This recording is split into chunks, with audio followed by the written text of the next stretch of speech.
Welcome to today's explainer. Okay, this one is going to feel incredibly validating for a very specific group of you out there. I'm talking about those of you who feel inexplicably drained, irritated, and just, well, utterly unmotivated the literal second the temperature rises and summer rolls around.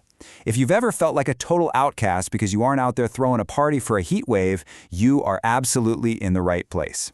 So, I've got to ask this stark question right up front. Do you genuinely hate summer? If your answer is a resounding yes, you, my friend, are what we might call a secret summer hater. For the longest time, it's just been a given that everyone universally loves sunshine, right? Long days, hot weather, the whole shebang.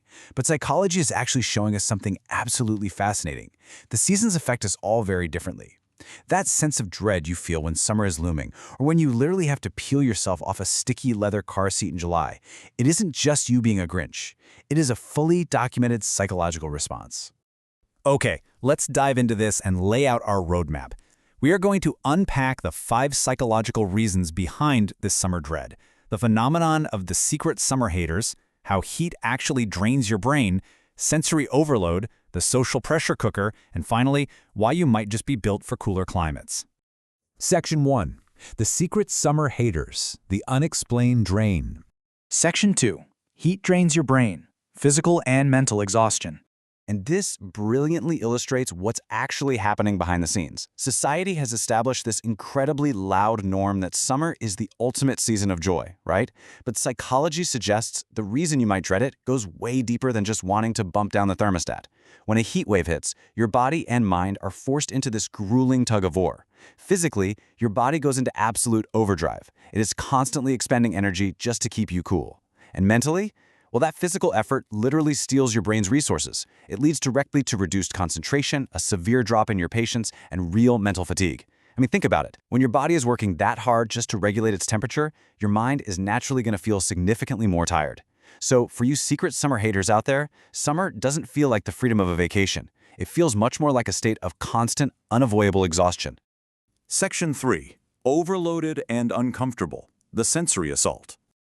Let's be real. Summer is a massive sensory assault. You are constantly hit with bright sunlight, overwhelmingly crowded spaces, and a massive spike in ambient noise because, there are drastically more outdoor social activities happening all at once. Add in the physical sensation of sweaty, sticky clothes, and the absolute misery of trying to sleep in a sweltering room at 3 a.m., and it's so easy to see why some people's nervous systems just completely short-circuit.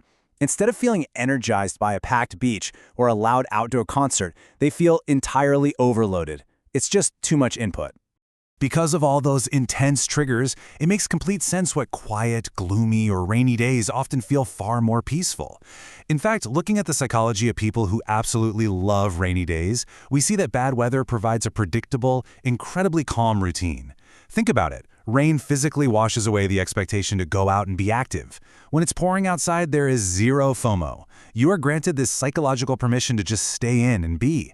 And that drastically improves emotional well-being for those of us who get easily overwhelmed by the heat. Sometimes it isn't even the concept of summer that people dislike. It's the constant, inescapable physical discomfort and overstimulation that comes right along with it. Section 4. The social pressure cooker. Forced fun. Society aggressively brands summer as the absolute best time of the year. It gets loaded with these heavy expectations of nonstop travel, outdoor parties, and mandatory beach days. Now, if you're someone who naturally feels drained by all this, being told you're supposed to be having the time of your life is incredibly alienating. And this is exactly why rainy days feel like such a massive relief.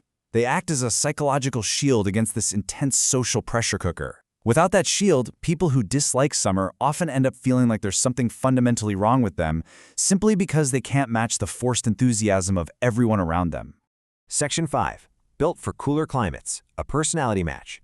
Let's move to a Psycholevnot sector and see how this builds together. Psychology shows that our personalities directly influence our environmental preferences. It's like a matching game. If you're someone who naturally craves calm routines, seeks out quiet spaces, and deeply enjoys time alone to recharge, then of course you're going to prefer cooler, rainier seasons. Gloomy weather is practically custom designed for your personality type. It's definitely not because you dislike happiness. It's because a quiet, cool environment is the exact ecosystem your mind needs to recharge. We just don't all experience the exact same season. in the exact same way. So the crucial point is exactly what researchers have noted here. Sometimes hating summer isn't about the weather at all.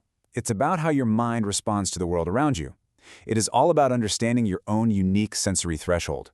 Hating summer, or on the flip side, fiercely loving rainy days, is simply a byproduct of knowing what environments allow your mind to thrive and which ones absolutely drain it. I want to leave you with this lingering, provocative thought to really reflect on today.